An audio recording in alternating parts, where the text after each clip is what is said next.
Please help support the channel by visiting our Amazon store for such products like the Blue Yeti microphone, affiliate link below. Hey, what's going on, everyone? My name is Matt Jarbo. This is the Mundane Matt channel, and it's come to this. This is going to be a bit salacious of me to say, but just kind of go with me here.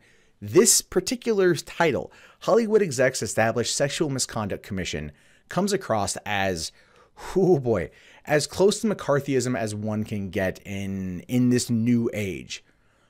And some people may not agree with me, and I don't think it's going to be as bad as McCarthyism was, but we are going to see a lot of people selling each other out, a lot of people falling on the sword in order to get around to this commission.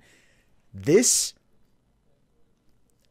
is frightening to me because it feels to me like this is going to do away with due process, even more so than what we've already seen within the system. So it says here that the biggest figures and institutions in entertainment have established a commission to be chaired by Anita Hill that intends to combat sexual misconduct and inequality in the industry in wake of the huge waves of revelations spurred by allegations against Harvey Weinstein. And I did talk about a group like this very similar before and gave very similar thoughts, but that was kind of when it was just rumors. It was just whispers from the back ends of Hollywood through some rag. Now we've got confirmation, and that again, and if here's the thing, no one is going to stand up to this in the industry. No one is going to do that. It says here, a statement Friday announced that the founding of the Commission on Sexual Harassment and Advancing Equality in the Workplace, a group that grew out of a meeting called by Star Wars producer Kathleen Kennedy and several other prominent women in the industry. The commission will not just seek one solution, but a comprehensive strategy to address the complex and interrelated causes of the problems of parity and power, Kennedy said in a statement.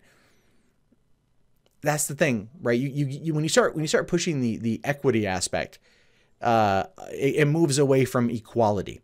Equity and equality aren't the same thing, right? And I'm not going to sit there and say that it's female dominance in Hollywood. It's not. I don't believe that that's the case, but it can easily go down that slippery slope if the wrong people get in charge. I don't think Kathleen Kennedy is going to be one of those people. I don't. I've followed her career for years. She's never struck me as the type, but she right now is, you know, the female head of a studio, one of the most profitable studios in Hollywood. She has considerable clout and power at her disposal. And if she does this the right way, then maybe, just maybe, you can help curb some of the problems.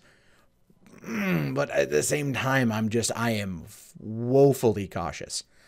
The chief executives of nearly every major Hollywood studio, TV network, and record label attended the meeting and agreed to found and fund the group. The statement said, the long list includes Disney CEO Bob Iger, Paramount CEO Karen Stewart, Universal Media Group CEO Sir Lucian Grange, and CBS executive Leslie Munez.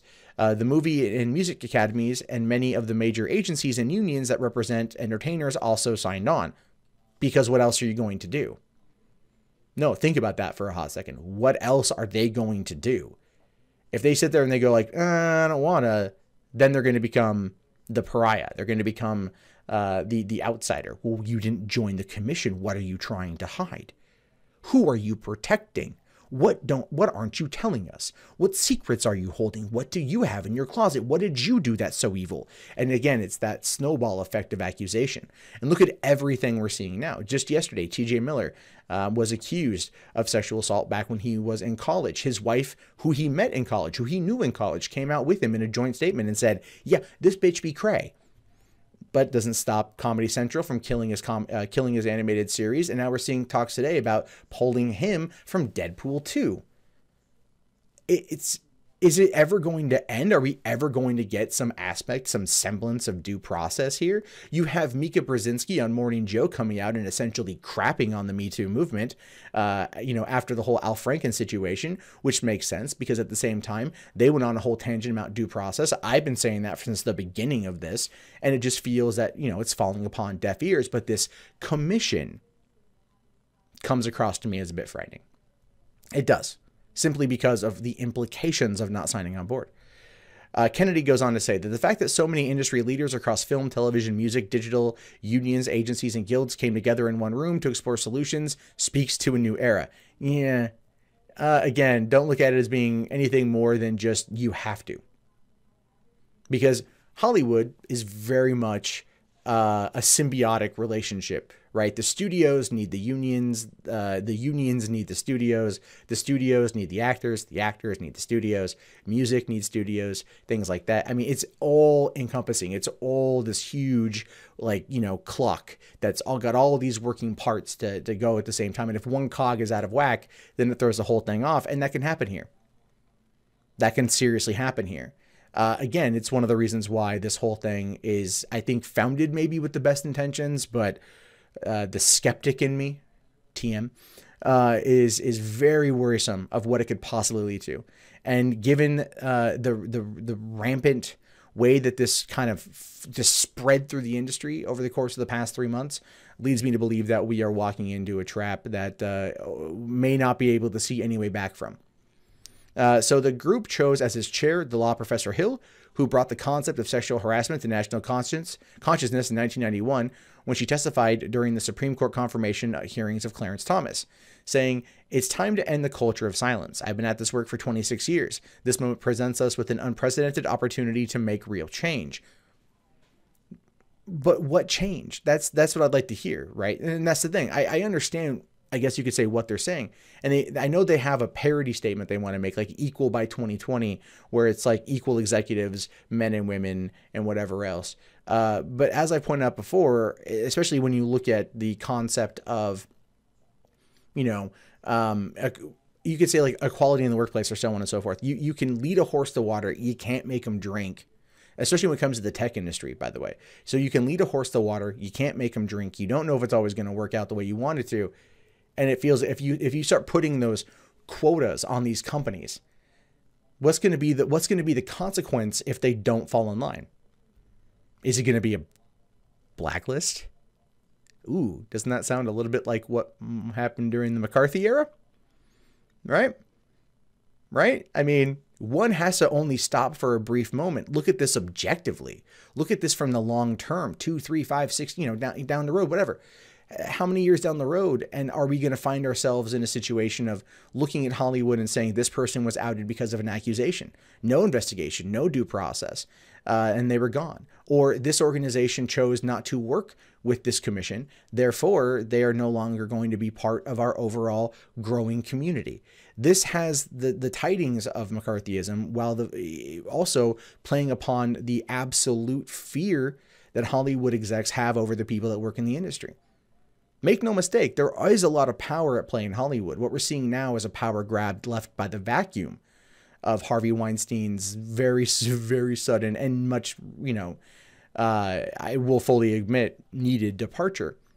But instead of trying to, I think, work together, I think I don't view it as such. Maybe I'm wrong. Maybe I'll be totally wrong and this will fix the industry. Maybe that will happen. But absolute power corrupts absolutely. Right? And if you think Harvey Weinstein is alone in everything, you're not paying attention. So the revelations about Weinstein in the New York Times and the New Yorker in October have brought on 2 months unlike any the media world has any seen, with near daily allegations of sexual harassment, assault, and abuse that have ensnared some of the most prominent players in the entertainment industry, including Kevin Spacey, Louis C.K., Dustin Hoffman, and Russell Simmons. Hill has been making appearances in Southern California in recent days before Friday's announcement, speaking to a gathering of entertainers and executives in Beverly Hills last week. She said that she knew that despite Thomas's confirmation to the Supreme Court, the issue would one day return.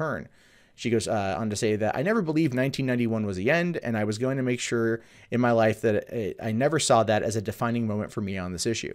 Now, before people get super mad at me about all this and, you know, everything else, let me just say, sexual harassment exists. It exists in every industry out there, every facet of every industry out there, and it can impact men, women, children, whomever. Especially when it gets to the entertainment industry. Look at the sexualization of Millie Bobby Brown, a 13-year-old girl, during the press phase of Stranger Things 2. That was called out heavily, yet we didn't see it stop. There are a lot of problems that happen in Hollywood. There are a lot of issues that take place within the industry that do need to be addressed. A commission like this may be on the right path, but again, as I've laid out with my absolute concerns over this, unless those are met through absolutely, binding conditions, You know, at least if they fail, that the whole thing will be dissolved. Then I find it to be scary. I find it to be, you know, creating a world of fear. And it's not even that like bad guys will be caught and bad guys will be dealt with in the industry. It's that people can be accused of anything and have it impact their entire life without any form of due process, without any form of investigation, led by somebody who has been in a situation like this before, has apparently an axe to grind on the situation, and backed by powerful, rich people who are going to do everything they can to keep their names and their company names from being dragged through the mud. And what does that do to everybody else? Well, if you don't sign on, it makes you a target. If you don't sign on, it's potentially your career. Does that really seem like it's going for equality and equity? Or is it going for outright domination? These are questions I have for you, and I'd like to know your answers. Let me know in the comments below. My name is, of course, Matt Jarbo. This is the Mundane Matt channel. If you haven't already, thumbs up the video. Subscribe to the channel for pretty frequent content uploads from me, roughly every single day. If you want to support the channel, links below in the video description. And if you just want to see more from what I do, then you can do so right now.